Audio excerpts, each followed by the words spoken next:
Matahari musim panas menggantung tinggi di langit kota Jianghai, memanggang aspal hingga udara di atasnya tampak bergelombang. Di depan lobi gedung keuangan Tianhar yang menjulang angkuh, seorang pemuda berseragam oranye tampak menyeka keringat yang bercucuran di pelipis. Jiang Feng membetulkan letak topi kusamnya. Di tangannya, sebuah kotak paket berbalut lakban coklat terasa semakin berat. Bukan karena isinya, melainkan karena rasa lelah yang menghimpit tulang-tulangnya setelah bekerja 12 jam tanpa henti. Paket untuk Nona Linda di lantai 20. Gumamnya pelan, membaca label pengiriman yang sedikit luntur terkena keringat. Langkah kaki, Jiang Feng baru saja menapak lantai marmer lobi yang dingin, ketika suara sepatu hak tinggi beradu dengan lantai, menghentikan gerakannya. Aroma parfum mahal campuran mawar dan vanila yang dulu sangat ia kenal menusuk hidung. Jiang Feng, suara itu terdengar ragu, namun syarat dengan nada mencemooh. Sang kurir mendongak. Di hadapannya berdiri seorang wanita cantik dengan gaun merah ketat yang memamerkan lekuk tubuh. Bergelayut manja di lengan seorang pria berjas mahal. Linda, wanita yang 3 bulan lalu meninggalkan Jiang Feng dengan alasan kamu terlalu baik, tapi kemiskinanmu membuatku sesak napas. Benar itu kau. Linda tertawa kecil, menutup mulutnya dengan tangan yang kini dihiasi cincin berlian. Lihatlah dirimu. Dulu kau bilang akan bekerja keras demi masa depan kita. Ternyata masa depan itu hanya menjadi kacung pengantar barang. Pria di sebelah Linda, Zhao Bin, pewaris grup Zhou yang terkenal arogan, menatap Jiang Feng dari ujung kaki hingga kepala seolah sedang melihat kotoran yang menempel di sol sepatunya. Sayang, inikah mantan pacarmu yang legendaris itu? Tanya Zhao Bin dengan seringai mengejek. Kau benar, dia memang memiliki aura kemiskinan yang kental. Bahkan AC di lobi ini tidak mampu menghilangkan bau keringatnya. Rahang Jiang Feng mengeras, tangannya mencengkeram kotak paket lebih erat, hingga kardusnya sedikit penyok. Namun, pemuda itu tidak membalas. Emosi hanya akan membuang energi yang ia butuhkan untuk menyelesaikan sisa pengiriman hari ini. Ini paketmu, Linda, tolong tanda tangan, ucap Jiang Feng datar, menyodorkan papan jalan digital. Zhao Bin menepis papan itu hingga terjatuh ke lantai dengan suara keras. Ups, tanganku licin, ujarnya tanpa rasa bersalah. Pria kaya itu kemudian merogoh saku, mengeluarkan segenggam uang receh kembalian parkir, dan melemparkannya tepat ke wajah Jiang Feng. Kling, klong. Koin-koin logam itu menghantam pipi dan dahi Jiang Feng sebelum berserakan di lantai marmer. Beberapa orang yang lalu lalang berhenti, menonton tontonan gratis itu dengan tatapan kasihan, bercampur jijik. Ambil itu, perintah Zhao Bin. Anggap saja tip, karena telah menghiburku. Beli sabun mandi, kau bau sekali. Linda tertawa. Suara yang dulu terdengar seperti lonceng di telinga Jiang Feng, kini terdengar seperti gesekan paku di papan tulis. Ambillah Jiang Feng. Jangan sok harga diri. Kau butuh uang itu untuk makan kan? Darah di dalam tubuh Jiang Feng mendidih. Jika ini terjadi 3 tahun lalu, sebelum ia menyembunyikan identitasnya, kepala Zhao Bin pasti sudah terpisah dari lehernya dalam hitungan detik. Namun, sumpah yang ia ucapkan pada mendiang kakeknya menahannya. Kesabaran adalah ujian terakhir sebelum tahta. Tanpa memungut satu koin pun, Jiang Feng memungut papan jalannya, meletakkan paket di meja resepsionis, dan berbalik pergi. Paket sudah sampai. Selamat tinggal, ucapnya dingin, meninggalkan pasangan itu yang masih tertawa puas di belakang punggungnya. Keluar dari gedung berpendingin udara itu, panas terik kembali menyergap. Jiang Feng menarik napas panjang, berusaha menetralkan gemuruh di dadanya. Dunia memang kejam pada mereka yang tidak memiliki kuasa. Namun, roda nasib selalu berputar. Saat Jiang Feng hendak menaiki motor listrik bututnya di pinggir jalan raya, telinganya menangkap suara yang tidak wajar. Bukan suara klakson biasa, itu adalah derit panjang ban karet yang bergesekan paksa dengan aspal. Suara kepanikan mekanis. Dari arah persimpangan, sebuah Bentley hitam melaju liar. Mobil mewah itu meliuk-liuk tak terkendali, menghindari bus, namun justru mengarah lurus ke sebuah truk kontainer yang sedang parkir di bahu jalan. Remnya blong, teriak seseorang di trotoar. Waktu seolah melambat bagi Jiang Feng. Matanya yang tajam menangkap sosok pengemudi di balik kaca depan Bentley itu. Seorang wanita, wajahnya pucat pasi, tangannya memutih mencengkeram setir. Matanya terbelalak menatap maut yang hanya berjarak beberapa meter. Benturan tak terelakkan. Jika mobil itu menabrak bagian belakang truk baja itu dengan kecepatan tinggi, pengemudinya akan hancur seketika. Tubuh Jiang Feng bergerak lebih cepat daripada pikirannya. Insting tempur yang telah lama tertidur bangkit seketika. Meninggalkan motornya, pemuda itu berlari. Kakinya menjejak aspal dengan kekuatan luar biasa, menciptakan ledakan kecepatan yang mustahil dilakukan manusia biasa. Brok, Bentley itu menghantam sudut truk, berputar hebat, dan terbalik. Asap mengepul. Bau bensin menyeruak tajam. Percikan api mulai terlihat menjilat bagian bawah mesin, akan meledak. Kerumunan orang berlarian menjauh. Namun, Jiang Feng justru menerjang masuk ke dalam asap. Panas api mulai menjilat kulitnya. Kaca mobil telah pecah berantakan. Di dalam, wanita itu terjepit airbag yang sudah mengempis. Darah mengalir dari pelipisnya, menutupi sebagian wajah cantik yang kini tidak sadarkan diri. Pintu mobil penyok dan macet. Dengan satu tarikan napas dan mengerahkan tenaga dalam yang tersembunyi, Jiang Feng merenggut pintu baja itu. Krak, engsel pintu menyerah. Besi tebal itu terlepas seolah terbuat dari kertas. Jiang Feng segera menarik tubuh wanita itu keluar, mendekapnya erat dalam pelukan, dan melompat menjauh tepat saat tangki bensin mobil itu menyerah pada api. Duar, ledakan dahsyat melemparkan mereka berdua ke rerumputan taman kota. Punggung Jiang Feng menghantam tanah, menjadi bantalan bagi wanita di pelukannya. Puing-puing berapi berjatuhan di sekitar mereka seperti hujan meteor mini.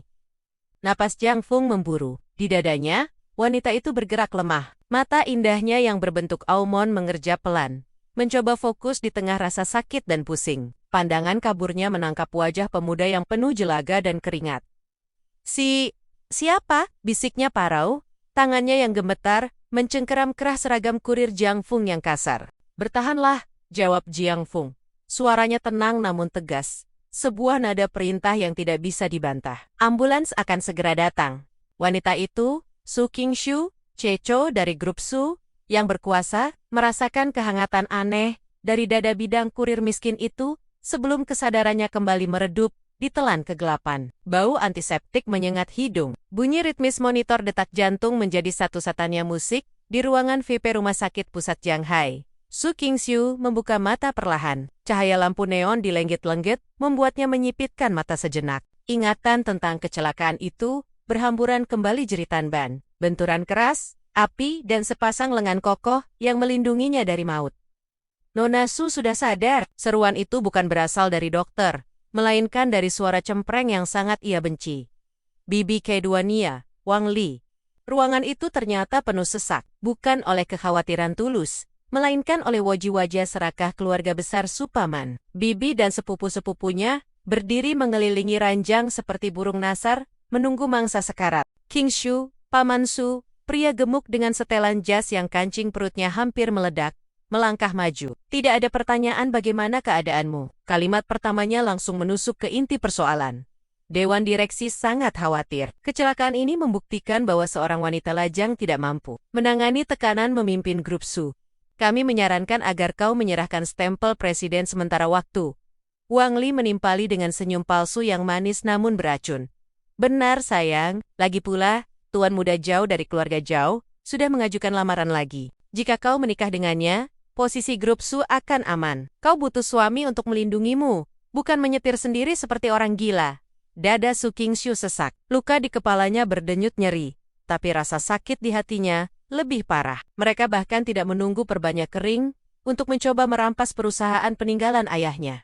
Menikah dengan Zhou Bin, pria bejat yang terkenal suka main perempuan itu sama saja dengan bunuh diri perlahan. Tatapan Su Qingshu menyapu ruangan, mencari jalan keluar. Matanya terhenti di sudut ruangan, dekat pintu. Di sana, berdiri seorang pemuda dengan seragam oranye yang kotor oleh debu dan noda darah kering. Dia berdiri tegak, diam seperti patung, terpisah dari kerumunan keluarga kaya itu. Itu dia, penyelamatnya. Dokter bilang pemuda itu yang membawanya masuk, menolak pergi sampai memastikan dia selamat, dan bahkan menggunakan tubuhnya sendiri untuk melindunginya dari pecahan kaca saat ledakan susulan. Sebuah ide gila melintas di benak sang CEO wanita. Ide yang nekat, berisiko, namun satu-satunya cara untuk membungkam mulut serakah kerabatnya. Aku akan menikah. Suara Su Qingshu terdengar lemah namun tajam, memotong ocehan pamannya. Paman Su tersenyum lebar. Bagus, keputusan pintar. Tuan muda Zhao pasti akan senang Mandy. Bukan dengan Zhao Bin. Potong Su Qingshu dingin. Wanita itu mengangkat tangan, telunjuknya yang lentik mengarah lurus ke sudut ruangan. Aku akan menikah dengannya. Keheningan menyelimuti ruangan. Semua kepala berputar mengikuti arah telunjuk Su Qingshu. Di sana, Jiang Feng berkedip, sedikit terkejut menjadi pusat perhatian. Dia, Wang Li memekik, suaranya naik 2 oktav. Si kurir bau itu, King Shu, kepalamu pasti terbentur keras. Dia hanya sampah rendahan. Dia menyelamatkan nyawaku. Balas Su King Shu tegas. Mencoba duduk meski kepalanya pening. Hukum keluarga Su, pasal 1, hutang nyawa harus dibayar tuntas. Lagi pula, kalian bilang aku butuh suami untuk tetap menjadi CEO, bukan? Tidak ada aturan suami itu harus kaya. Su King Shu menatap tajam ke arah Jiang Feng Kao. Kemarilah. Jiang Feng melangkah mendekat, mengabaikan tatapan jijik dari keluarga Su, yang menyingkir seolah dia membawa wabah penyakit. Siapa namamu? Jiang Feng, ulang Su King Shu, menatap mata pemuda itu dalam-dalam. Mata itu, anehnya, sangat tenang. Tidak ada ketakutan, tidak ada ketamakan, hanya kedalaman seperti samudra yang gelap. Menikahlah denganku. Sekarang, aku akan memberimu 500 juta tunai dan menanggung biaya hidupmu seumur hidup. Sebagai gantinya, jadilah tomengku. Jadilah suamiku di atas kertas selama 1 tahun, sampai aku membereskan tikus-tikus di perusahaanku. Ruangan itu gempar. Paman Su wajahnya memerah padam karena marah. King Shu, kau mempermalukan leluhur. Namun, Su King Shu tidak peduli. Ia hanya menunggu jawaban sang kurir. Jiang Feng menatap wanita di ranjang itu. Di balik sikap dingin dan otoriternya, ia melihat getaran ketakutan di tangan Su King Shu yang mencengkeram selimut. Wanita ini sedang bertarung sendirian melawan dunia, sama seperti dirinya 3 tahun lalu saat dibuang oleh keluarganya sendiri. Ada rasa simpati yang muncul. Dan mungkin sedikit rasa takdir. Baik, jawab Jiang Feng singkat. Satu kata itu meruntuhkan harapan Paman Su untuk merebut perusahaan hari itu. 1 jam kemudian, petugas catatan sipil yang dipanggil darurat dengan kekuatan uang Su King Sialisai memproses dokumen. 2 buku nikah merah tergeletak di atas meja samping ranjang rumah sakit. Keluarga Su telah pergi dengan sumpah serapah, berjanji akan membuat hidup Jiang Feng seperti neraka. Kau boleh pergi istirahat, ujar Su King Shu lelah, tidak berani menatap mata suami barunya. Asistenku akan mentransfer uangnya besok. Jangan berharap lebih dari pernikahan ini. Kita hanya partner bisnis. Jiang Feng mengangguk sopan, mengambil buku nikahnya, dan berjalan keluar ruangan. Begitu pintu tertutup dan ia berdiri sendirian di lorong rumah sakit yang sepi, saku celananya bergetar. Sebuah ponsel tua berwarna hitam, bukan ponsel murah yang ia gunakan untuk aplikasi kurir, menyala. Itu adalah ponsel khusus yang sudah mati suri selama 3 tahun. Jiang Feng membuka pesan yang masuk. Pengirim, Dewan Tetua Keluarga Jiang Subjek. Masa pengasingan selesai, Tuan Muda Jiang Feng. Masa hukuman 3 tahun telah berakhir. Ujian kesabaran Anda telah tuntas. Seluruh aset global, akses militer, dan identitas Anda sebagai dewa perang telah dipulihkan. Kartu hitam naga dengan saldo tak terbatas telah diaktifkan kembali. Seluruh dunia menunggu perintah Anda. Sudut bibir Jiang Feng terangkat membentuk senyum tipis yang mematikan. Ia menatap pintu kamar rawat Su King Shu di belakangnya. Istri barunya itu berpikir, dia baru saja memungut seorang kurir miskin untuk dijadikan tameng. Wanita itu tidak tahu.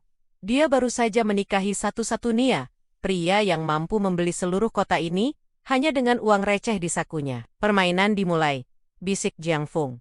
Kediaman utama keluarga Su berdiri megah di atas bukit elit distrik Dragon Bay. Pilar-pilar marmer putih menjulang menopang atap bergaya Eropa, dikelilingi taman yang dirawat dengan presisi militer. Namun, bagi Jiang Feng, kemewahan ini terasa dingin, seperti mausoleum yang indah namun tak bernyawa. Makan malam keluarga malam itu adalah inisiasi, atau lebih tepatnya, eksekusi publik bagi menantu baru yang dianggap sampah. Di ruang makan yang diterangi chandelier kristal, seharga sebuah apartemen mewah, meja panjang dari kayu mahoni telah dipenuhi hidangan lezat. Lobster, sup sirip hiu, dan steak wagyu tersaji menggoda. Namun, piring di hadapan Jiang Feng kosong melompong. Ups, pelayan kami lupa menyiapkan porsi untukmu, ujar Wang Li. Bibi Su King Shu dengan nada yang dibuat-buit terkejut. Wanita parubaya itu menyeka mulutnya dengan serbet sutra. Tapi tidak masalah kan? Sebagai kurir, kau pasti terbiasa makan di pinggir jalan, atau menghabiskan sisa pelanggan. Ada nasi sisa kemarin di dapur belakang, itu lebih cocok untuk perutmu. Suara tawa tertahan terdengar dari sepapiu Su yang lain. Su King Shu, yang duduk di samping Jiang Feng, meremas garpunya hingga buku jarinya memutih. Wajah cantiknya memerah menahan amarah dan rasa malu. Bibi, dia suamiku, desis Su King Shu tajam. Menghina dia berarti menghina kepala keluarga Su saat ini. Suami, Paman Su, Su Guhua meletakkan gelas anggurnya dengan kasar. Dia hanya anjing penjaga yang kau pungut, King Shu. Jangan bermimpi kami akan mengakuinya sebagai bagian dari garis keturunan bangsawan ini. Jiang Feng tetap tenang, punggungnya tegak, wajahnya datar tanpa ekspresi. Hinaan sekelas ini tidak ada apa-apanya dibandingkan latihan mental yang ia jalani di kamp militer perbatasan utara. Pemuda itu justru mengambil gelas air putih, menyesapnya perlahan, seolah sedang menikmati wine termahal di dunia. Lagi pula, Su Guhua melanjutkan, kali ini dengan nada pamer, mengangkat pergelangan tangannya tinggi-tinggi. Orang miskin sepertinya tidak akan mengerti selera kelas atas. Lihat ini, aku baru saja memenangkan lelang di Swiss, Patek Philippe, Grandmaster Chime, edisi terbatas. 5 miliar rupiah. Benda ini memiliki detak jantung mekanis yang lebih mulia daripada nyawa 10 orang kurir. Semua mata tertuju pada jam tangan emas yang berkilauan itu. Decak kagum dan pujian palsu membanjiri ruangan. Paman memang luar biasa. Aura paman semakin berwibawa dengan jam itu. Di tengah riuh pujian penjilat itu, sebuah suara bariton yang tenang membelah udara. Itu palsu. Keheningan seketika menyergap ruangan. Senyum di wajah Su Guhua membeku. Semua kepala menoleh serentak ke arah sumber suara. Jiang Feng meletakkan gelas airnya. Tatapan matanya lurus, tajam, menusuk tepat ke arah jam tangan tersebut. Apa kau bilang sampah? Su Guhua menggeram. Wajahnya mulai merah padam. Aku bilang, itu barang tiruan, ulang Jiang Feng santai. Tanpa beban, sang mantan dewa perang itu menunjuk dengan dagunya. Patek Philippe asli menggunakan escapement silikon yang tidak berbunyi kasar. Selain itu, jarum detik pada jam di tanganmu mengalami delay sekitar 0,5 milidetik setiap putaran ke angka 12. Itu ciri khas mesin buatan pabrik replika di Shenzhen, bukan Jenewa. Nilainya paling tinggi 500.000 perak. Kurang ajar. Su Guhua menggebrak meja hingga piring-piring bergetar. Kau kurir rendahan, berani menceramahiku soal barang mewah? Kau bahkan mungkin tidak pernah melihat uang 5 miliar seumur hidupmu. Suasana memanas, Wang Li sudah siap memanggil satpam untuk menyeret Jiang Feng keluar. Su Qingshu menatap suaminya dengan cemas, hendak menyuruhnya diam agar tidak memperburuk situasi. Namun, sebelum keributan pecah, seorang pria tua berkacamata tebal yang duduk di ujung meja tamu kehormatan malam itu, Tuan Chun, seorang kolektor barang antik ternama tiba-tiba berdiri. Tunggu sebentar. Tuan Chun berjalan mendekat, matanya menyipit menatap pergelangan tangan Su Guhua. Bolehkah saya melihatnya sebentar, Tuan Su? Dengan percaya diri, Su Guhua menyodorkan tangannya. Silat, Tuan Chun, buktikan pada buta huruf ini betapa bodohnya dia. Tuan Chun mengeluarkan kaca pembesar monokel dari saku jasnya, mengamati jam itu lekat-lekat. Detik demi detik berlalu, keringat dingin mulai muncul di dahi sang kolektor. Wajahnya berubah masam. Tuan muda ini, benar, gumam Tuan Chun, menatap Jiang Feng dengan pandangan takjub. Apa? Su Guhua terlonjak, mekanisme turbilennya kasar, dan ada kode seri yang salah cetak di bagian bawah bezel. Sangat kecil, tapi terlihat. Ini memang replika Shenzhen kelas A. Maafkan saya Tuan Su, Anda telah ditipu mentimenta oleh penjualnya. Ruang makan itu meledak dalam bisik-bisik. Wajah Su Guhua berubah dari merah menjadi ungu, lalu pucat pasi. Rasa malu yang menghantamnya lebih menyakitkan daripada tamparan fisik. Ia baru saja memamerkan barang palsu seharga kacang goreng di depan kolektor ternama. Dan yang membongkarnya adalah menantu sampah yang ia hina. Jiang Feng tidak tersenyum, tidak juga menyombongkan diri. Ia hanya kembali menatap gelas airnya, seolah kejadian barusan hanyalah mengusir lalat yang mengganggu. Di sampingnya, Su Qingshu menatap profil samping suaminya dengan pandangan baru. Ada misteri di balik seragam kurir kumal itu. Bagaimana seorang pengantar paket bisa mengetahui detail mikro mesin jam tangan super mewah? Malam itu, untuk pertama kalinya, sang wanita merasa bahwa keputusannya menikahi Jiang Feng mungkin bukan sekadar tindakan putus asa. Bab 4, Raja di Balik Bayangan. Lampu kristal Grand Hotel Imperial memancarkan cahaya keemasan, memantul pada lantai marmer yang dipoles hingga menyerupai cermin. Malam ini adalah pesta tahunan Asosiasi Bisnis Jianghai, tempat di mana kontrak miliaran dolar ditandatangani di antara denting gelas champagne. Su Qingshu melangkah keluar dari limusin hitam, anggun dalam balutan gaun malam berwarna biru safir yang memeluk tubuh rampingnya. Namun, langkahnya terhenti di pintu masuk lobi. Kau, tunggulah di sini sebentar, ujarnya ragu, menoleh pada Jiang Feng yang berdiri di belakangnya. Malam ini, Jiang Feng tidak memakai seragam kurir. Ia mengenakan setelan jas hitam murah yang dibelikan asisten Su Qingshu di toko serba diskon. Jas itu sedikit kedodoran di bahu. Kainnya kasar, sangat kontras dengan gaun haute couture istrinya. Aku mengerti, jawab Jiang Feng tenang. Ia tahu posisinya. Membawa suami memalukan ke dalam lingkaran elite hanya akan membuat Su Qingshu menjadi bahan tertawaan yang lebih parah sebelum ia siap menyerang balik. Aku akan menunggu di lobi samping. Su Qingshu menggigit bibir bawahnya. Ada rasa bersalah di matanya. Tapi ia berbalik dan melangkah masuk ke aula utama. Jiang Feng berjalan santai menuju area tunggu di sayap kiri hotel. Ia baru saja hendak duduk dan mengeluarkan ponsel untuk memeriksa laporan. Pasar saham global kebiasaan lama yang kini kembali ia lakukan ketika sebuah suara melengking menusuk telinganya. Ya ampun, mataku tidak salah lihat. Si kurir bau itu berhasil menyusup ke sini. Irlanda. Mantan pacarnya itu datang menggandeng Zhao Bin. Linda mengenakan gaun merah mencolok yang terlalu terbuka, sementara Zhao Bin tampak angkuh dengan cerutu di tangan. Rupanya, mereka juga tamu undangan pesta ini. Apa yang kau lakukan di sini, Jiang Feng? Zhao Bin menyemburkan asap cerutunya ke arah wajah Jiang Feng.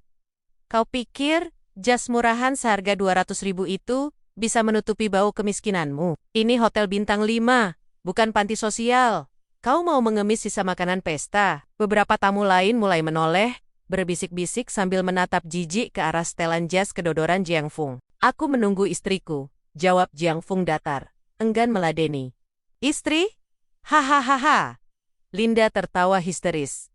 Jangan berhayal, kau pasti menyelinap masuk untuk mencuri sendok perak kan? Petugas? Keamanan? Ada pencuri di sini. Teriakan Linda memancing dua orang petugas keamanan bertubuh kekar mendekat. Wajah mereka garang. Tangan sudah siap di pentungan. Ada masalah apa, Tuan Zhao? Tanya kepala keamanan dengan hormat pada Zhao Bin. Orang ini, Zhao Bin menunjuk hidung Jiang Feng. Dia bukan tamu. Dia kurir miskin yang mencoba menyusup. Usir dia sebelum dia mencemari udara di sini. Kalau perlu, patahkan kakinya agar dia tidak berani kembali. Petugas keamanan itu mengangguk patuh. Baginya, perintah Tuan Muda Zhao adalah titah raja. Hei gembel, keluar sekarang, atau kami seret. Bentaknya, tangan besarnya terulur, hendak mencengkeram kerah jas Jiang Feng. Jiang Feng tidak bergerak. Kakinya menapak kokoh di lantai. Matanya menyipit. Kilatan dingin yang mematikan mulai muncul. Jika tangan kotor itu menyentuhnya, ia pastikan tulang lengan petugas itu akan hancur menjadi debu. Berhenti, sebuah teriakan panik menggema dari arah lift MIP. Seorang pria paruh baya dengan setelan jas abu-abu Italia berlari terengah-engah. Wajahnya pucat pasi. Keringat dingin bercucuran. Itu adalah manajer umum Grand Hotel Imperial, sosok yang biasanya angkuh dan ditakuti oleh para staf. Manajer, Wang Zhao Bin tersenyum puas. Bagus Anda datang. Cepat urus sampah ini. Staf keamananmu terlalu lambat. Namun, manajer Wang tidak menggubris Zhao Bin sama sekali. Pria itu berlari melewati Zhao Bin, menabrak bahu Linda, hingga wanita itu terhuyung, dan langsung menerjang ke arah petugas keamanan yang hendak menyentuh Jiang Feng. Plek, sebuah tamparan keras mendarat di pipi petugas keamanan itu. Tarik tangan kotor kalian, apa kalian ingin mati? Hardik manajer Wang dengan suara gemetar. Semua orang ternganga. Zhao Bin bingung. Manajer Wang, apa yang Anda lakukan? Dia cuman kurir. Manajer Wang mengabaikan Zhao Bin sepenuhnya. Dengan tubuh gemetar hebat, ia berbalik menghadap Jiang Feng. Lututnya seolah kehilangan tenaga. Di hadapan ratusan pasang mata yang menonton, manajer hotel mewah itu membungkuk 90 derajat sikap penghormatan tertinggi yang hanya diberikan pada kaisar. Tuan muda? Suara manajer Wang tercekat. Matanya terpaku pada cincin hitam polos di jari manis Jiang Fang cincin dengan ukiran naga samar yang hanya diketahui oleh petinggi inti imperium bisnis keluarga Jiang, simbol pemilik saham mayoritas dari seluruh jaringan hotel ini. Maafkan keterlambatan saya menyambut Anda. Maafkan ketidaksopanan anjing-anjing penjaga ini. Tolong, hukum saya. Keheningan total melanda lobi hotel. Jarum jatuh pun akan terdengar. Linda membelalakan mata hingga hampir keluar. Zhao Bin merasa rahangnya lepas. Kurir miskin yang mereka hina dipanggil tuan muda oleh manajer hotel bintang 5. Jiang Feng menatap manajer Wang dengan tatapan dingin, lalu melirik sekilas ke arah Zhao Bin dan Linda yang kini mematung seperti patung lilin. Manajer Wang, suara Jiang Feng pelan, namun bergema penuh otoritas. Aku tidak suka ada lalat yang berdengung saat aku sedang menunggu. Bersihkan area ini. Manajer Wang langsung paham. Wajahnya berubah garang saat menoleh ke arah Zhou Bin. Kalian dengar Tuan Muda? Seret Tuan Zhou, dan wanita ini keluar sekarang. Batalkan keanggotaan VP mereka selamanya. Tunggu, Anda pasti salah paham.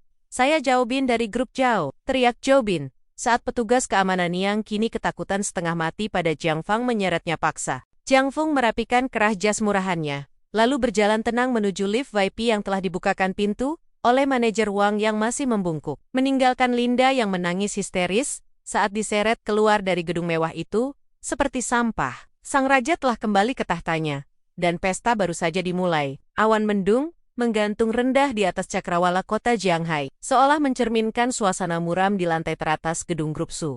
Ruang rapat eksekutif, yang biasanya riuh oleh perdebatan strategi bisnis kini senyap, dicekam ketegangan yang menyesakkan dada. Su Qingshu duduk di kursi utama. Wajah cantiknya pucat pasi, lingkaran hitam samar terlihat di bawah matanya. Di hadapannya, tumpukan dokumen pembatalan kontrak berserakan seperti surat kematian bagi perusahaan yang dibangun ayahnya dengan darah dan air mata. Pabrik tekstil Huaxin memutus pasokan bahan baku utama. Lapor sekretarisnya dengan suara bergetar menahan tangis. Mereka bilang, mereka tidak berani menyinggung Tuan Muda Zhao. Jika kita tidak mendapatkan katun kualitas A dalam 24 jam, produksi berhenti total. Denda keterlambatan pengiriman ke klien luar negeri akan membuat kita bangkrut 3 kali lipat. Para pemegang saham termasuk Paman Sugu Hua duduk dengan wajah masam. Bukannya membantu mencari solusi, pria tua itu justru menggatuk-enggetikan jarinya ke meja mahoni dengan tidak sabar. Sudah kubilang, Qingshu, suara Sugu Hua memecah keheningan, tajam dan menyalahkan. Menikahi kurir sampah itu adalah kesalahan fatal. Zhou Bin marah besar. Dia memblokir seluruh akses logistik kita. Hanya ada satu jalan keluar. Ceraikan Jiang Feng. Lalu merangkaklah memohon ampun ke kediaman Shao. Su Qingshu menggigit bibir bawahnya hingga terasa amis darah. Harga dirinya sebagai wanita dan pemimpin sedang diinjak-injak. Namun, logika bisnisnya menjerit bahwa pamannya benar. Tanpa bahan baku, Grup Su akan tamat besok pagi. Di sudut ruangan, Jiang Feng berdiri tenang menyandar ke dinding kaca, seolah tidak terpengaruh oleh badai yang sedang terjadi. Matanya menatap hiruk-pikuk kota di bawah sana, namun telinganya menangkap setiap desah keputusasaan istrinya. Pemuda itu menegakkan tubuh, lalu berjalan pelan menuju pintu keluar. Kau mau kemana? Sembur Sugu Hua. Mau kabur karena tahu kapal ini akan tenggelam? Dasar pengecut. Tanpa menoleh, Jiang Feng menjawab datar, ke toilet. Pintu ruang rapat tertutup. Jiang Feng berjalan menyusuri lorong sepi, menuju tangga darurat. Di sana, jauh dari mata-mata CCTV, aura santainya lenyap seketika. Udara di sekitar tangga darurat seolah membeku.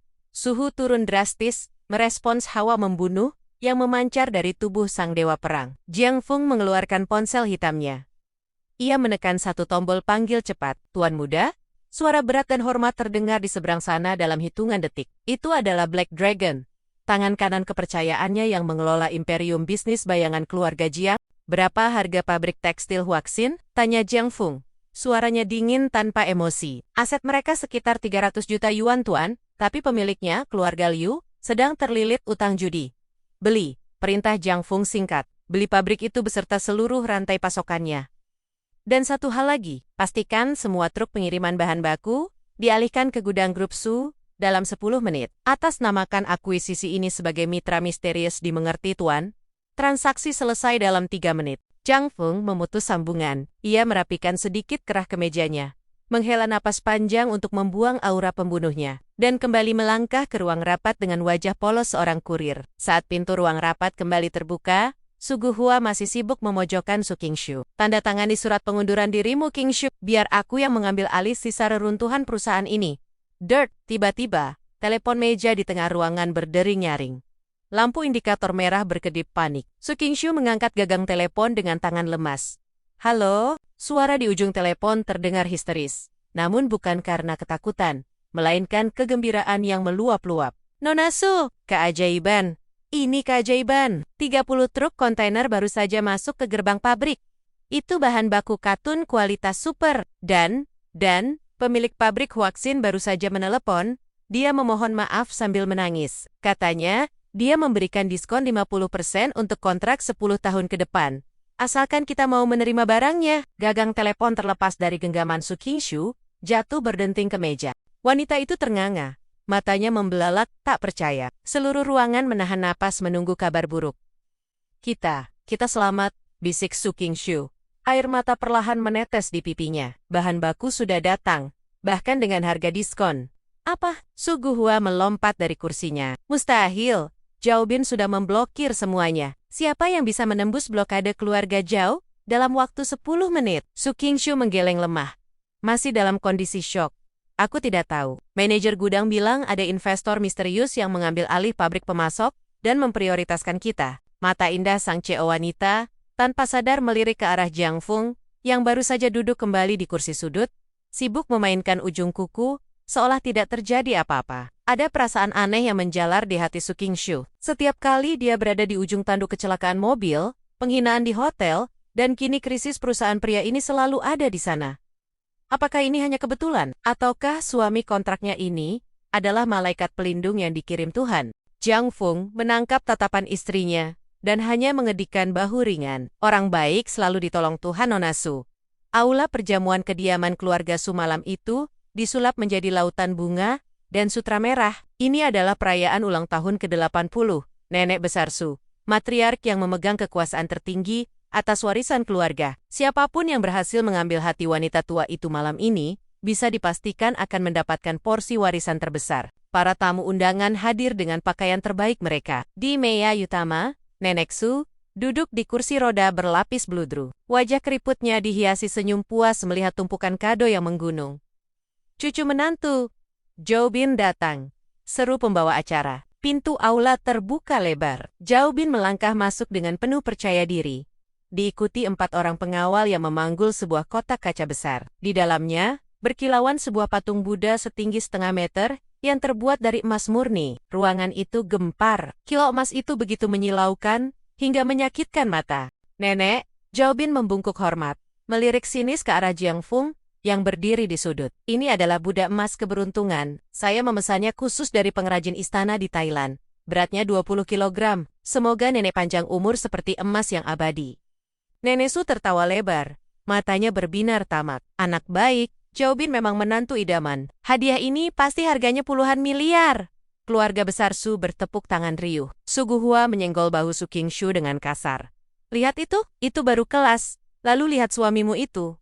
Apa yang dia bawa? Kantong plastik. Semua mata kini beralih pada Jiang Feng. Di tangannya, memang tidak ada kantong plastik, tapi hanya sebuah kotak kayu kecil seukuran telapak tangan. Kotak itu tampak tua, warnanya kusam, dan tidak ada ukiran mewah sama sekali. Sangat kontras dengan kemewahan di sekelilingnya. Jiang Feng melangkah maju. Langkahnya tenang, tidak terintimidasi oleh tatapan merendahkan ratusan orang. Nenek, ucap Jiang Feng sopan. Saya tidak punya emas atau permata, tapi saya membuatkan ini untuk nenek. Ia membuka kotak kayu itu. Isinya hanya sebutir pil hitam legam seukuran kelereng. Tidak berkilau, warnanya bahkan sedikit tidak rata, seperti bola lumpur yang dikeringkan. Hening sejenak. Lalu, ledakan tawa membahana di seluruh aula. Hahaha, apa itu? Tai kambing? Dia memberikan obat kuat jalanan untuk nenek? Benar-benar memalukan. Su Qingshu, kau memungut pengemis yang tidak tahu tata krama. Wajah Su Qingshu merah padam karena malu. Dia ingin menarik Jiang Feng pergi, tapi kakinya terpaku. Zhao Bin tertawa paling keras, memegang perutnya. Hei kurir, kau ambil itu dari tong sampah mana? Kau mau meracuni nenek di hari ulang tahunnya? Nenek Su menatap pil itu dengan jijik. Dengan satu gerakan tangan keriputnya, dia menepis kotak itu dari tangan Jiang Feng. Trak, kotak kayu itu jatuh, pil hitam itu menggelinding di lantai karpet yang kotor, berhenti tepat di dekat sepatu mengkilap. Zhao Bin, buang sampah itu keluar, perintah Nenek Su dingin. Pelayan bergegas datang membawa sapu. Namun, sebelum sapu itu menyentuh pil tersebut, sebuah teriakan keras menghentikan segalanya. Jangan sentuh! Suara itu datang dari pintu masuk. Seorang pria tua berjas putih dengan rambut memutih, berlari tergopo-gopo, masuk ke dalam aula. Napasnya tersengal-sengal, matanya terpaku pada benda kecil di lantai. Itu Dr. Sun, bisik para tamu. Dr. Sun Simiao, tabib nasional, dokter kepresidenan, yang reputasinya melegenda di seluruh negeri. Orang terkaya sekalipun harus mengantre berbulan-bulan hanya untuk konsultasi 5 menit dengannya. Nenek Su yang sombong segera mengubah wajahnya menjadi ramah. Dr. Sun, suatu kehormatan Anda datang. Dr. Sun mengabaikan Nenek Su sepenuhnya. Pria tua itu menjatuhkan dirinya ke lantai, berlutut, dan memungut pil hitam itu dengan tangan gemetar, seolah sedang memegang jantung naga. Ia mendekatkan pil itu ke hidungnya, menghirup aromanya dalam-dalam. Aroma herbal 9 dewa. Tekstur pemadatan api surgawi. Bibir Dr. Sun bergetar hebat. Air mata menetes dari sudut matanya. Ini adalah pil 9 naga pembalik takdir. Legenda mengatakan, resep ini sudah hilang ratusan tahun lalu. Aula itu senyap. Jarum jatuh akan terdengar seperti bom. Pil 9 naga? Tanya Suguhwa bingung. Dr. Sun, itu cuma bola lumpur. Diam kau, orang bodoh, bentak Dr. Sun. Wajahnya merah karena marah. Bola lumpur katamu? 1 butir pil ini bisa memperpanjang umur 10 tahun. Bisa menyembuhkan kanker stadium akhir dalam semalam. Di pasar gelap internasional, para raja minyak berani menukar 1 ladang minyak hanya untuk mencium aromanya. Dan kalian membuangnya ke lantai. Dr. Sun menoleh ke sekeliling ruangan dengan tatapan membunuh. Lalu matanya mencari sosok yang membawanya. Tatapannya jatuh pada Jiang Feng, yang berdiri santai dengan tangan di saku. Sang dokter nasional itu merangkak mendekat, lalu bersujud di kaki Jiang Feng di hadapan semua orang. Guru, maafkan mata buta orang-orang ini. Apakah hamba boleh tahu siapa yang meracik mahakarya ini? Jiang Feng menatap dokter tua itu, lalu melirik sekilas ke arah Nenek Su, yang wajahnya kini pucat pasi seperti mayat. Dan Zhao Bin, yang mulutnya ternganga lebar. Aku meraciknya iseng-iseng di dapur kemarin. Jawab Jiang Feng santai. Tapi karena nenek membuangnya, berarti dia tidak menginginkannya. Kau boleh mengambilnya. Dr. Sun Tei. Terima kasih guru. Terima kasih. Dr. Sun menangis bahagia. Menyimpan pil itu ke dalam saku jasnya, dengan hoti-hoti seolah itu nyawanya sendiri. Pesta itu hancur berantakan. Patung emas, Zhao Bin kini, tampak seperti rongsokan besi di mata semua orang, dibandingkan dengan pil ajaib yang baru saja mereka hina. Su Qingshu menatap punggung suaminya. Jantungnya berdegup kencang. Siapa sebenarnya pria yang kutiduri setiap malam ini? Pertanyaan itu bergaung semakin keras di benaknya, bercampur dengan rasa takut dan kagum yang meluap. Kurir itu bukan sekadar kurir, dia adalah naga yang sedang tidur, dan aumannya baru saja mengguncang dunia kecil mereka. Malam semakin larut. Lampu-lampu jalan di kawasan industri tua berkedip sekarat, menciptakan bayangan panjang yang menari-nari di aspal retak. Angin malam membawa aroma besi berkarat dan bahaya yang mengintai. Jiang Feng berjalan sendirian menyusuri gang sempit menuju gudang penyimpanan grup Su. Ia baru saja menyelesaikan inspeksi dayem-dayem untuk memastikan bahan baku tekstil aman. Langkah kakinya ringan, nyaris tanpa suara. Sebuah kebiasaan dari masa lalu yang tak bisa hilang, meski kini ia mengenakan sepatu kets murahan. Di ujung geng, sebuah mobil sedan hitam terparkir memalang jalan. Lampu depannya menyala tiba-tiba, menyorot silau ke arah Jiang Feng, membutakan pandangan sesaat. Pintu-pintu mobil di sekitarnya ternyata ada 3 mobil lain yang bersembunyi di kegelapan terbuka serentak. 12 orang pria bertubuh kekar keluar. Mereka membawa pipa besi, rantai motor, dan pemukul bisbol. Tato naga dan harimau menghiasi lengan mereka yang berotot. Di belakang barisan preman itu, terdengar suara tawa yang familiar dan penuh kebencian. Akhirnya kita bertemu di tempat yang pantas untukmu Jiang Feng. Di tempat sampah, Zhao Bin melangkah keluar dari balik perlindungan pengawal pribadinya. Wajah pewaris kaya itu masih bengkak, akibat tamparan ego di pesta ulang tahun Nenek Su. Matanya merah menyala oleh dendam kesumat. Kau mempermalukanku di depan Dr. Sun. Kau membuatku terlihat bodoh di depan seluruh elit kota Desis. Zhao Bin menyalakan sebatang rokok dengan tangan gemetar karena amarah. Malam ini, aku akan memastikan kau tidak akan pernah bisa berjalan lagi. Aku akan mematahkan kedua kakimu, lalu melemparmu ke depan pintu rumah sakit, agar Su Qingshu bisa melihat betapa tidak bergunanya suaminya. Jiang Feng berhenti berjalan. Ia tidak tampak takut. Sebaliknya, pemuda itu menghela napas panjang, seolah menghadapi gangguan kecil seperti nyamuk. Zhao Bin. Suara Jiang Feng tenang, namun memancarkan aura dingin yang membuat suhu di gang itu terasa turun beberapa derajat. Kau punya waktu 10 detik untuk berlutut dan minta maaf, lalu pergi. Jika tidak, jangan salahkan aku. Jika kau harus makan bubur seumur hidupmu. Sombong. Zhao Bin membuang rokoknya ke tanah dan menginjaknya keras. Habisi dia, buat dia cacat. 12 preman itu meraung dan menerjang maju serentak. Sementara itu, di kejauhan, sebuah Mercedes putih berhenti mendadak. Su Qingshu, yang diam-diam mengikuti Jiang Feng, karena merasa khawatir setelah insiden di pesta, menutup mulutnya dengan kedua tangan. Matanya terbelalak ngeri, melihat suaminya dikepung gerombolan bersenjata. "Jiang Feng!" teriaknya, hendak membuka pintu mobil untuk menolong, meski ia tahu itu tindakan bodoh. Namun, pemandangan selanjutnya membuat gerakan Su Qingshu terhenti. Jiang Feng tidak lari. Saat pipa besi pertama mengayun ke arah kepalanya, tubuh Jiang Feng bergerak sedikit ke samping gerakan minimalis, namun presisi. Pipa itu menghantam angin kosong. Dalam sepersekian detik berikutnya, tangan Jiang Feng melesat seperti ular berbisa, mencengkeram pergelangan tangan si penyerang. Kerak, bunyi tulang patah terdengar renyah dan mengerikan. Preman itu menjerit, namun suaranya terputus saat satu tendangan lutut menghantam ulu hatinya, membuatnya terlempar 3 meter ke belakang, seperti layang-layang putus. Itu bukan perkelahian jalanan, itu adalah pembantaian sepihak. Jiang Feng bergerak di antara kerumunan musuh, seperti hantu. Setiap pukulan, setiap tendangan, setiap elekon, semuanya diperhitungkan dengan akurasi bedah. Ia tidak membuang tenaga percuma. Satu seronggan, satu musuh tumbang. Seorang preman mencoba menusuknya dari belakang dengan pisau lipat. Tanpa menoleh, Jiang Feng memutar tubuh, menangkap lengan itu, dan memuntirnya ke arah yang tidak wajar. Pisau itu jatuh, disusul tubuh pemiliknya yang melumpuh. Darah mulai membasahi aspal. Erangan kesakitan menggantikan teriakan garang.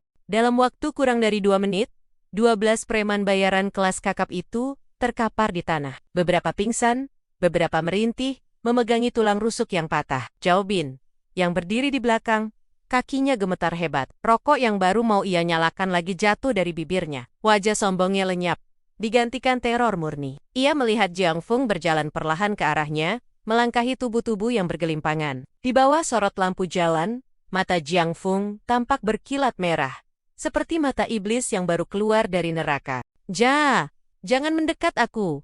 Aku bayar kau. Berapa maumu?" Zhao Bin mundur, hingga punggungnya menabrak kap mobil. Jiang Feng mencengkeram kerah kemeja mahal Zhao Bin, mengangkat tubuh pria itu, hingga kakinya menggantung di udara. "Uangmu tidak laku di neraka," bisik Jiang Feng.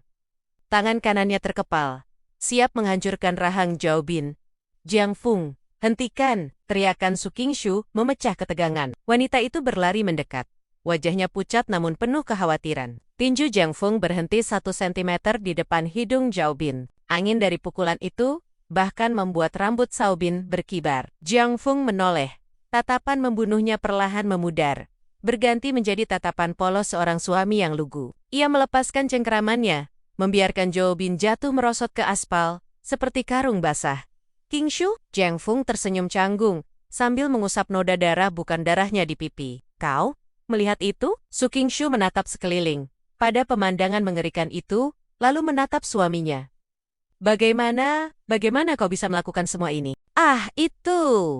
Jiang Feng menggaruk kepala belakangnya, berbohong dengan lancar. "Dulu waktu jadi kurir, aku sering lewat daerah rawan begal. Jadi aku belajar bela diri dari video YouTube dan sering berkelahi dengan preman pasar.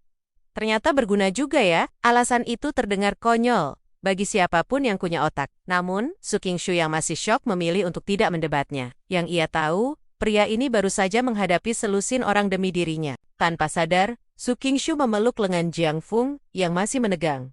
Ada rasa aman yang belum pernah ia rasakan sebelumnya. "Eyo, kita obati lukamu." Mereka berjalan pergi, meninggalkan Zhao Bin yang terkencing di celana, di tengah tumpukan tubuh preman sewaannya. Berita menyebar cepat di kalangan elit Jianghai. Malam ini adalah acara Grand Gala Nasional. Tamu kehormatannya bukan sembarang orang. Orang terkaya nomor 1 di negara ini, Tuan Wong Tian, pemilik Wang Corporation yang menguasai setengah ekonomi Asia, akan hadir untuk mencari mitra bisnis eksklusif di kota ini. Ballroom Hotel Shangri-La dipenuhi oleh manusia-manusia paling berkuasa. Berlian berkilauan, sampahnya mengalir seperti air sungai, dan aroma ambisi memenuhi udara. Namun, di sudut ruangan, suasana tampak suram bagi Su Qingshu. Ia baru saja menerima surat panggilan dari kejaksaan. Tuduhan palsu. Linda dan Zhao Bin yang entah bagaimana sudah pulih dari trauma malam sebelumnya, bekerja sama dengan Paman Su Guhua untuk memalsukan bukti bahwa Su Qingshu menggelapkan dana perusahaan sebesar 10 miliar. "Malam ini adalah akhir bagimu, adik sepupu," bisik Su Guhua licik saat melewati meja mereka. "Setelah Tuan Wang Tian datang, polisi akan masuk dan menangkapmu di hadapan semua orang. Reputasimu akan hancur, dan grup Su akan jatuh ke tanganku." Linda tertawa kecil di sampingnya, memegang gelas anggur dengan gaya angkuh. "Dan kau, mantan kurir?" bersiaplah kembali ke kolong jembatan. Tanpa istrimu, kau hanyalah sampah. Su Qingsu gemitar, tangannya dingin. Ia menatap Jiang Feng di sampingnya. Suaminya itu sedang sibuk memakan kue tart mini dengan lahap, seolah tidak peduli dunia akan kiamat. Jiang Feng, kau harus pergi, bisik Su Qingshu putus asa. Mereka mengincar aku. Kalau polisi datang, kau jangan ikut terseret. Lari lewat pintu belakang sekarang. Jiang Feng menelan kue di mulutnya, lalu menyeka bibir dengan serbet. Ia menatap mata istrinya yang berkaca-kaca. Lari? Kenapa harus lari? Pertunjukan utamanya baru saja dimulai. Hadirin sekalian, suara mic menggelegar melalui pengeras suara, menghentikan semua percakapan. Mohon berdiri untuk menyambut tamu kehormatan kita. Sang legenda bisnis, Raja Investasi Asia Tuan Wong Tian. Pintu ganda berlapis emas terbuka perlahan. Seorang pria tua dengan aura kewibawaan yang menindas melangkah masuk. Di belakangnya, selusin asisten dan pengawal berbaju hitam mengikuti dengan disiplin militer. Wang Tian, sosok yang satu tanda tangannya bisa meruntuhkan ekonomi sebuah negara kecil. Seluruh ruangan menahan napas. Zhao Bin dan Su Guha segera merapikan jas mereka, bersiap untuk menjilat. Mereka yakin, dengan koneksi yang mereka bangun lewat suap sana-sini, Wang Tian akan mendukung mereka. Wang Tian berjalan melewati karpet merah. Tatapannya tajam, menyapu wajah-wajah penjilat di sekelilingnya tanpa minat. Zhao Bin memberanikan diri maju. Selamat datang, Tuan Wang. Saya Zhao Bin dari grup Zhao. Kami telah menyiapkan proposal. Wang Tian bahkan tidak melirik. Ia berjalan melewati Zhao Bin, seolah pria itu adalah tiang bendera. Zhao Bin membeku. Tangannya yang terulur menggantung canggung di udara. Wang Tian terus berjalan. Langkahnya semakin cepat. Matanya terfokus pada satu titik di sudut ruangan yang remang-remang. Arah di mana meja Su Qingshu dan Jiang Feng berada. Dia menuju ke sini. Su Guhua berbisik panik, namun senang. Lihat, Tuan Wang pasti mau memarahi Qingshu karena skandal penggelapan dana itu. Dia pasti sudah mendengar beritanya. Tamat riwayatmu, Qingshu. Jantung Su Qingshu seolah berhenti berdetak. Ia menundukkan kepala, tidak berani menatap mata sang taipan. Ia sudah membayangkan borgol polisi melingkar di tangannya. Langkah kaki Wang Tian berhenti tepat di depan meja mereka. Hening. Seluruh ruangan menunggu ledakan amarah Tuan Wang. Namun, yang terjadi selanjutnya membuat otak semua orang di ruangan itu korslet. Wang Tian, orang terkaya di Asia, pria yang bahkan presiden pun harus membuat janji untuk bertemu, tiba-tiba menekuk lututnya. Ia berlutut, bukan pada Su Qingshu, melainkan pada pemuda yang sedang membersihkan remah kue di jas murahannya. Tuan muda?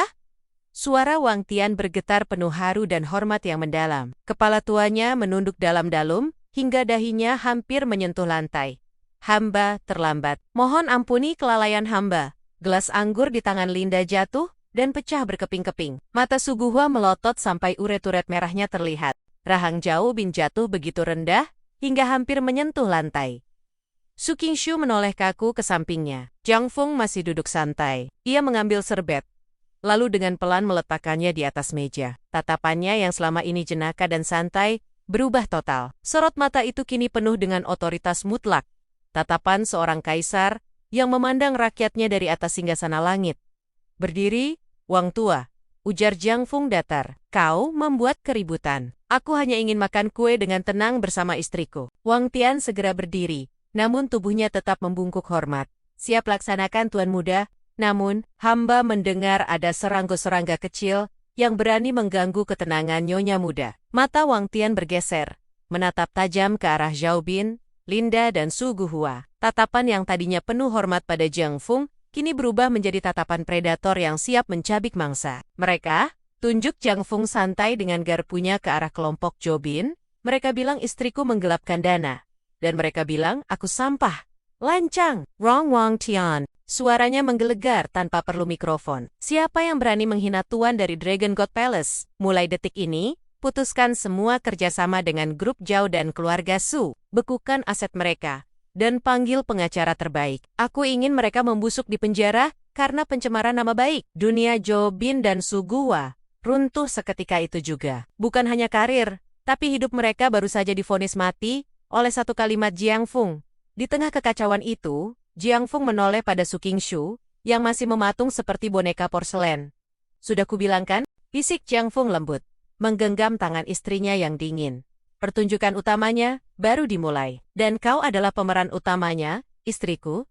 Suasana ballroom Hotel Shangri-La, yang semula megah, kini berubah menjadi neraka bagi segelintir orang. Musik klasik telah berhenti, digantikan oleh dering telepon yang bersehat sahutan secara simultan. DRT, DRT, ponsel Zhao Bin bergetar hebat di saku jasnya. Dengan tangan gemetar yang basah oleh keringat dingin, pewaris grup Zhao itu mengangkat panggilan. Ayah, ada apa? Anak durhaka! Teriakan dari seberang telepon begitu keras, hingga terdengar oleh orang-orang di sekitar Zhao Bin. Apa yang kau lakukan di pesta itu? Otoritas keuangan baru saja membekukan seluruh rekening perusahaan. Bank menarik semua pinjaman. Saham kita anjlok 90% dalam 3 menit. Kita bangkrut, Bin. Kita hancur total. Polisi sedang menuju ke rumah untuk menyita semuanya. Matilah kau. Ponsel mahal itu terlepas dari genggaman Zhao Bin, menghantam lantai marmer hingga retak. Kakinya lemas seperti jeli. Tubuhnya merosot jatuh. Matanya kosong menatap langit-langit. Dunia yang ia kenal kemewahan, kekuasaan, kesombongan sirna dalam sekejap mata, hanya karena ia menyinggung orang yang salah. Di sisi lain, Su Guhua tidak kalah mengenaskan. Wajah pamannya itu berubah abu-abu saat membaca pesan singkat dari pengacara keluarga. Aset disita. Investigasi penggelapan pajak dimulai. Anda dicekal ke luar negeri. Tidak, ini pasti mimpi Hakao Sugo. Ia menatap Jiang Fung dengan pandangan nanar, lalu tiba-tiba akal sehatnya hilang karena ketakutan. Pria tua yang angkuh itu berlari menerobos kerumunan, menjatuhkan dirinya di kaki Su Qingshu. Keponakanku sayang, tolong paman, tolong bicaralah pada suamimu. Kita ini keluarga kan? Darah lebih kental daripada air. Jangan biarkan paman masuk penjara. Su Qingshu memandang pamannya dengan tatapan rumit. Sedih, kecewa, namun lega. Pria inilah yang selama bertahan-tahan menindasnya, mencoba menjualnya demi bisnis, dan merencanakan kejatuhannya. Jiang Fung melangkah maju, menempatkan tubuhnya di antara istrinya dan pria tua itu. Ujung sepatu kulitnya menahan dada Su Guhua agar tidak menyentuh gaun Su Qingshu. Keluarga? Tanya Jiang Fung. Dingin. Saat kalian menyajikan makanan sisa untukku, apakah kalian ingat keluarga? Saat kalian merencanakan jebakan untuk istriku malam ini, di mana rasa kekeluargaan itu? Jiang Fung menjetikkan jari. Dua pengawal Wang Tian segera menyeret Su Guhua yang meronta-ronta histeris keluar dari ruangan, menuju mobil polisi yang sirennya mulai terdengar merongrong di lobi hotel. Kini, hanya tersisa satu orang. Linda. Wanita itu berdiri mematung. Riasan wajahnya luntur oleh air mata, membuatnya tampak seperti badut yang menyedihkan. Ia melihat Zhao Bin yang sudah gila karena syok, lalu menatap Jiang Fang pria, yang dulu ia buang kini berdiri tegak di puncak dunia, dihormati oleh orang terkaya, se-Asia. Penyesalan yang datang terlambat itu menghantam dadanya seperti palu godam. Seharusnya dialah yang berdiri di samping Jiang Fung. Seharusnya dialah nyonya muda dari imperium bisnis raksasa itu. Dengan langkah tertatih, Linda mendekat. Ia tidak berani menatap mata Jiang Fung. Jadi ia menatap ujung sepatunya. Jiang Fung, sayang, suaranya serak. Mencoba memanggil sisa kenangan masa lalu. Aku tahu aku salah. Aku kilaf, tapi cintaku padamu dulu tulus. Kita bisa memulainya lagi kan? Aku akan menjadi wanita yang baik. Aku akan melayanimu lebih baik dari Su Qingshu. Tolong, beri aku kesempatan kedua. Linda hendak meraih tangan Jiang Fung, namun Wang Tian dengan sigap menepis tangan wanita itu kasar. Jangan sentuh tuan muda dengan tangan kotor Anda. Jiang Fung menatap Linda tanpa emosi sedikitpun. Tidak ada kemarahan, tidak ada kebencian. Hanya ketidakpedulian total. Itu adalah penghinaan terbesar dianggap tidak ada. Linda, ujar Jiang Fung datar. Kau membuang berlian demi memungut batu kali. Sekarang batu itu sudah hancur, dan berlian itu bukan lagi milikmu. Enyahlah, Tuan Wang, lanjut Jiang Fung, menoleh pada bawahannya. Pastikan wanita ini tidak pernah mendapatkan pekerjaan di kota ini lagi. Biarkan dia merasakan bagaimana rasanya menjadi sampah yang sesungguhnya. Linda menjerit histeris saat diseret keluar. Panggung sandiwara telah berakhir. Para penjahat telah tumbang, menyisakan keheningan yang mencekam di ballroom mewah itu. Jiang Fung menghela napas panjang, seolah membuang beban berat. Ia berbalik, menatap satu-satunya orang yang penting di ruangan itu. Su Qingshu masih berdiri diam, menatapnya dengan campuran rasa kagum, takut, dan bingung. Jarak di antara mereka hanya 1 meter, namun terasa seperti terpisah jurang samudra. Angin malam berhembus lembut di atap gedung pencakar langit tertinggi di Jianghai. Dari sini, lampu-lampu kota terlihat seperti hamparan bintang yang jatuh ke bumi, gemerlap namun sunyi. Jiang Feng berdiri di tepi pagar pembatas, jasnya berkibar pelan. Di belakangnya, terdengar langkah kaki ragu-ragu. Su Qingxu datang membawa selembar kertas di tangannya. Wajah cantiknya sudah tidak pucat lagi, namun matanya sembab. Kau membawaku ke sini. Suara Su Qingxu memecah keheningan. Pemandangannya indah. Ini adalah tempat favoritku saat masih jadi kurir. Jawab Jiang Feng tanpa menoleh. Setiap kali aku merasa lelah dihina orang, aku naik ke sini, melihat kota dari atas, dan membayangkan bahwa suatu hari nanti, aku akan menaklukkan semuanya. Hening sejenak. Su Qingxu menarik napas dalam, lalu menyodorkan kertas yang dipegangnya. Tangan wanita itu sedikit gemetar. Itu adalah surat perjanjian pernikahan kontrak yang mereka tanda tangani di rumah sakit. Jiang Feng, atau Tuan Muda, Jiang, atau siapapun dirimu sebenarnya, ucap Su Qingxu lirih. Terima kasih, kau menyelamatkan nyawaku, menyelamatkan perusahaanku, dan membersihkan nama baikku. Hutang budiku sudah terlalu besar. Aku tidak mungkin bisa membayarnya seumur hidup. Wanita itu menunduk, menyembunyikan air mata yang mulai menggenang. Kita beda dunia. Kau adalah naga yang terbang di langit, sementara aku hanya wanita biasa yang penuh masalah. Aku tidak pantas bersanding dengan dewa perang. Kontrak kita selesai. Kau bebas sekarang. Su Qingxu meletakkan kertas itu di tangan Jiang Feng, lalu berbalik badan, siap untuk pergi dan menangis sendirian. Hatinya hancur, karena ia sadar ia telah jatuh cinta pada pria ini.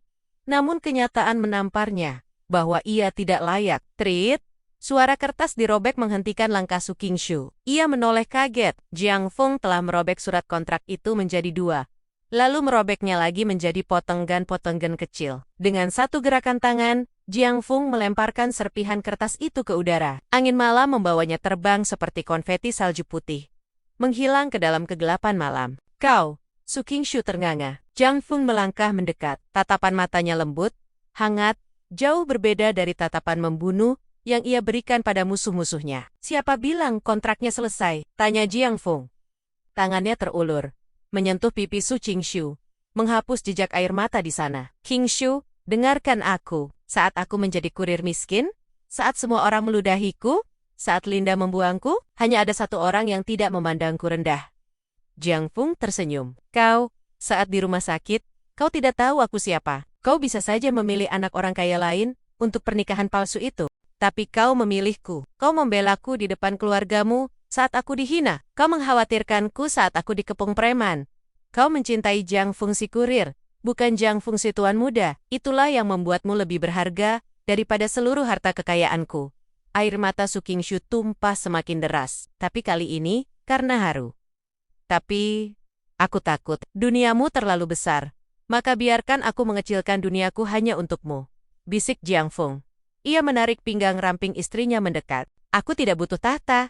Aku tidak butuh pasukan. Aku hanya butuh rumah untuk pulang. Dan rumah itu adalah kau. Langit malam tiba-tiba meledak dalam warna-warni.